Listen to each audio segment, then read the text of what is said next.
Welcome to the Popish Plot. I'm Nate. I'm Jessica. And I'm Mike. And today we are here to talk about Catholics in space!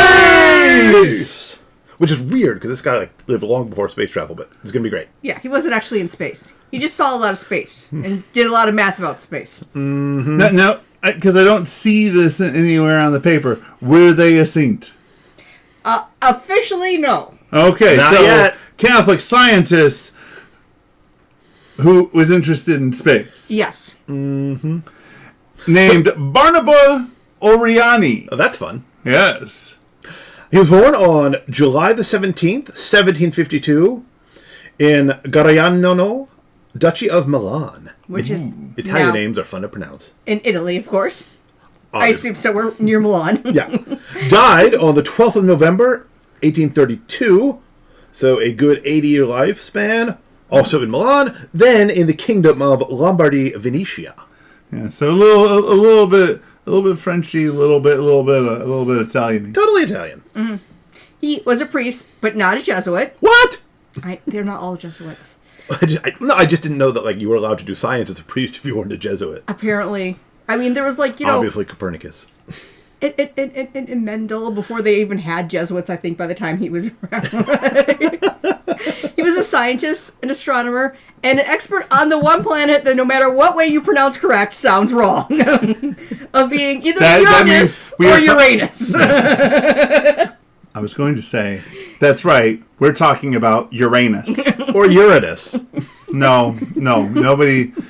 The only people who pronounce it that way are the people who are too cowardly to pronounce Uranus. Nate, I just have no interest in talking about Uranus. I have no interest in talking about yours. So let's talk about Barnaba. Barnaba was born in a small village to a mason. Presumably, that's just someone who worked with stones, not a Freemason. Yes. Yeah. It was simply he wasn't a profession. He wasn't the poorest class, but he wasn't upper class. Yeah. They were working men. Like the Lord himself. After finishing what schooling was available in his town, he attended the College of San Alessandro.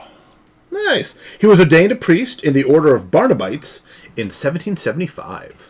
Oh, Barnaba was a Barnabite? Well, shocking. I mean, do we have any information on whether Barnaba was a religious name?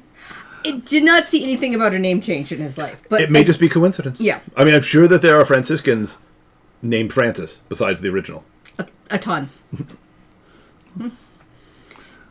In 1776, he became an apprentice at the Brera Astronomical Observatory in Milan, which was then run by a Jesuit. Obviously. Where he worked through his life, becoming the director in 1802. Nice.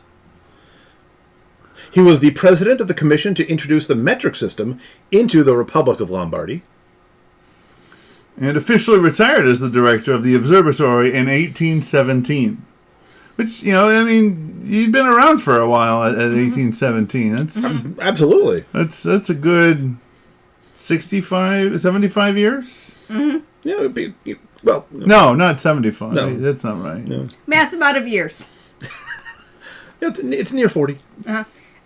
During his life, he wrote about and discovered many things, including he wrote a series on round trigonometry. Spherical trigonometry. Which apparently is important for space stuff and, orbits and sure, things. Absolutely. Discovered the galaxy that is now called Messier 61.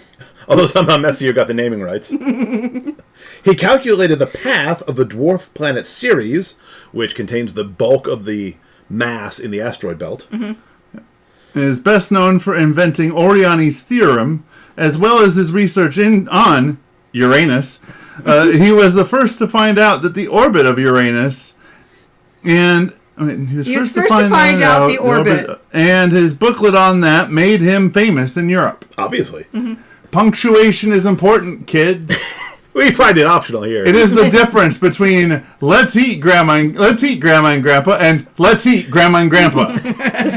You should take that up with St. Paul. He just had a whole mess of letters just all jammed together. Well, that was a upstart from when he was the Hebrew he could read, where they're like, we don't even need vowels. We'll put a little dot here to remind us every once in a while.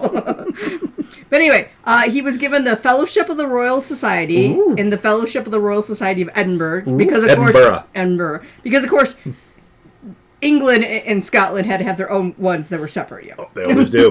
The Iron Crown, the Legion of Honor, and was made a count as well as a senator. Yes, apparently. Now that's a title I kind of want. I don't know if he actively Count Nate. Yep. did any, Senate type work that we would think of, Yeah. but apparently, like, when Napoleon was taking over that area, he liked his, stuff, and he was, like, the one who's like, go do this and go do that. And I've heard about this metric thing because I'm French, and we, like, I think invented it, so... Well, I can totally see it spread being... it around! it'd be more of an honorary title than Yeah. a profession. You're highly esteemed. This is one of our senators. Yeah. Occasionally, they have some duties to perform.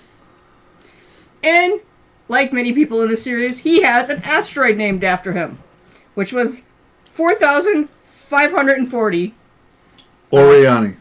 Or, to shorten it, 4540 Oriani. And he does not have a moon crater because he's not a Jesuit. Yeah, that's probably it. So he had to settle for an asteroid. Well, no, he's a Barnabite. Yes. And, well, it's nice that he got an asteroid. Absolutely. Because the next one we do about a scientist will probably be his friend who worked a lot in the asteroid belt.